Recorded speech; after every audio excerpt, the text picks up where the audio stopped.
காலை விடிந்ததென்று பாடு சங்க காலம் திரும்பியது ஆடு. காலை விடிந்ததென்று பாடு சங்க காலம் திரும்பியது ஆடு. அந்த சங்க காலத்தில் தமிழர்கள் எப்படி வாழ்ந்தார்களோ அந்த மாதிரியான ஒரு தமிழ் தேசத்தை கட்டியமைக்க வேண்டும் என்பதுதான் ஈழத்து கரிகாலனுடைய மிகப்பெரிய கனவாக இருந்தது. அந்த கனவுக்கு மிகப்பெரிய தியாகங்கள், மிகப்பெரிய ஆகுதிகள், மிகப்பெரிய பொருள் இழப்புகள், மிகப்பெரிய உயிரிழப்புகளை 30 ஆண்டு காலமாக நாம் கொடுத்திருக்கிறோம் என்பதையும் இந்த இடத்துல நாம் மறந்துவிட முடியாது. அடுத்த வரிகளுக்குள் நாம் வந்து விட்டோம் அப்படின்னு சொன்னால், 8 திசையாவும் தொட்டு பெருஞ்சோழன் ஏறி கடல் வென்றதுண்டு, அவன் விட்ட இடமெங்கும் வென்று வருகின்றான் வேங்கை கடல் வீரர் என்று.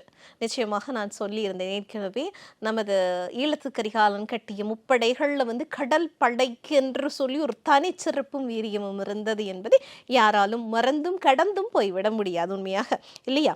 அதாவது இந்த 8 திசையாவும் தொட்டு பெருஞ்சோழன் ஏறி கடல் வென்றதுண்டு, இந்த வரிகளுக்கான விளக்கத்தை நாம் புறநானூறு பாடல்கள்ல தேடினோம் அப்படின்னு சொன்னால், கடல் சூழ்ந்த உலகம் கவர்ந்த கரிகால் பெருவழத்தான்.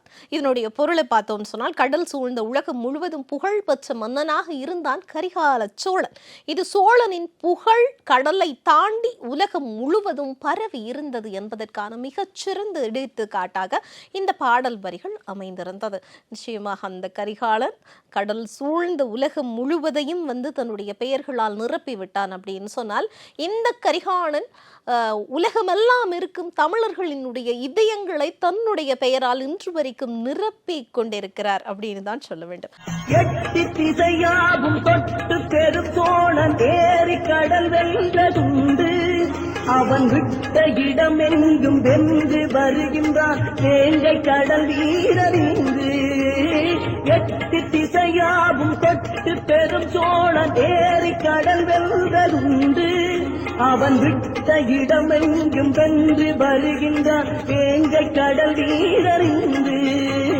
காலை விடிந்ததென்று பாடு சங்க காலம் திரும்பியது ஆடு.